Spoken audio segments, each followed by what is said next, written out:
An History Beside Time by B.C.P. Statema, published 2026 by The Thinking Press. Copyright 2026 by B.C.P. Statema.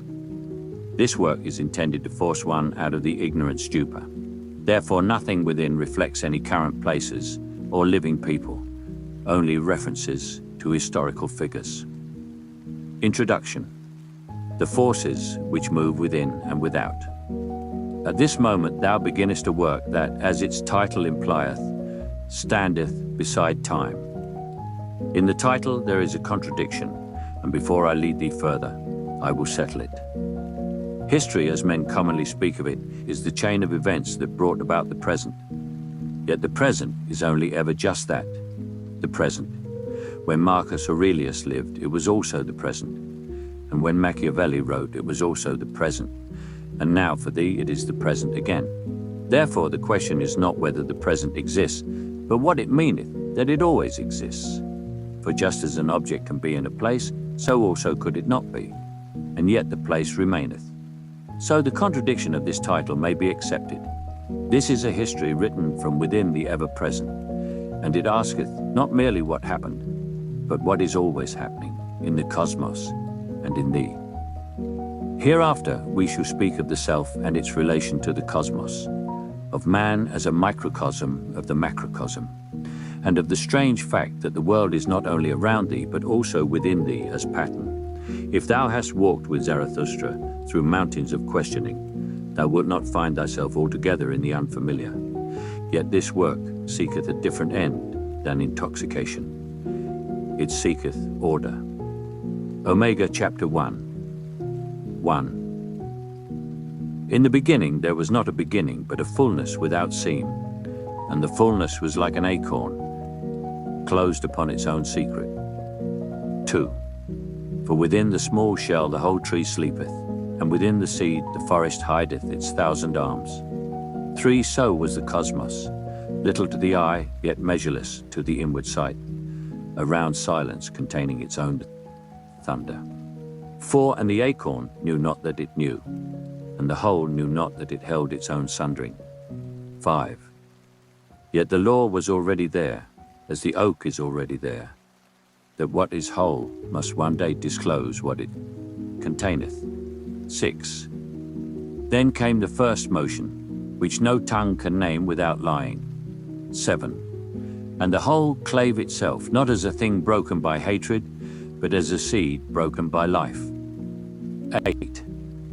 What was God hitherto became twain, and the twain became the first distance. 9. From the light there drew away a blackening, and from the blackening there flared a light, and each called the other forth.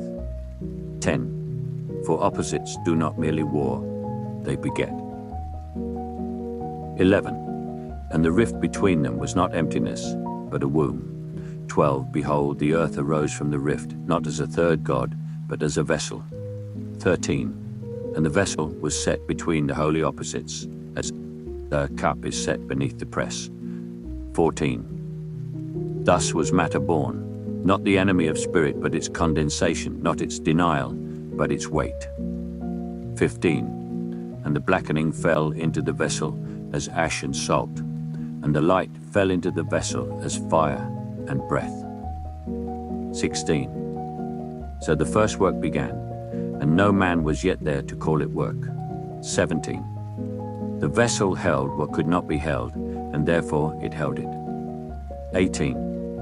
In that hour the cosmos became an athanor, a furnace without walls. 19. The darkened part thickened, the brightened part clarified, and the vessel suffered them both. 20. For suffering is the first binding, it joineth what would fly apart. 21. Then the waters were loosed, not as a mercy, but as a necessity. 22. The dry dissolved, the hard yielded, and the world learned the verb that is older than speech, to melt. 23. And what melted did not vanish, but descended into deeper forms, as rain sinketh to the root. 24. After dissolution came coagulation, and the scattered learned again to gather. 25. The earth hardened its face, the waters found their beds, the winds learned their paths. 26. Thus did measure arise and rhythm, and the first obedience of things. 27. And the light desired ascent, and the blackening desired depth, and the earth desired holding. 28. Therefore the three made a triangle, and in the triangle the world found stability. 29. Yet stability is not peace. It is only the postponement of the next birth. 30. In the days that followed, if days may be spoken of where time had not yet learned its gait. 31. The cosmos began to grow as mind groweth, as an acorn groweth into an oak, and as old beasts became new. 32. Not by argument, but by unfolding, not by command, but by necessity. 33. For growth is a revelation of what was already there. 34. The oak doth not invent its branches, it remembereth them. 35. The seed doth not choose its form, it fulfilleth it. 36. So likewise the cosmos did not make laws, as a king maketh decrees. 37. It discovered laws, as a tree discovereth its rings. One circle after another, each circle the record of a pressure endured. 38. And the pressures were many, burning, freezing, rending, crushing. 39. And each pressure left behind a symbol, and each symbol became a gate. 40. Therefore the world is written, and he that readeth it shall be judged by what he refuseth to see. 41. Then arose the stars as lamps hung in the outer court, and the void became a scripture of distances. 42. And the earth, being a vessel, learned to keep within it a secret heat. 43. Thus were mountains lifted as scars are lifted, and seas gathered as tears are gathered. 44. But the greatest event was hidden, for it happened within the hiddenness. 45. For as the acorn containeth the oak, so the world containeth its knower. And the knower is not an accident, but a ripening. 46. When the vessel had long endured the holy opposites, a fourth thing stirred, the witness. 47. It was not light, for light desireth conquest, and it was not blackening, for blackening desireth possession. 48. It was the gaze between them, born of their tension, as a spark is born of flint and steel. 49. And the witness was small at first, like the first green point that breaketh the shell. 50. Yet in that smallness the whole future lay sleeping. 51. For the witness is the seed of meaning, and meaning is the bridge between cosmos and man. 52. Without the witness the world is only weather, but with it the world becometh symbol. 53. Therefore, before ever a man spake of virtue, before ever a priest spake of sin, the cosmos prepared a throne for sight. 54.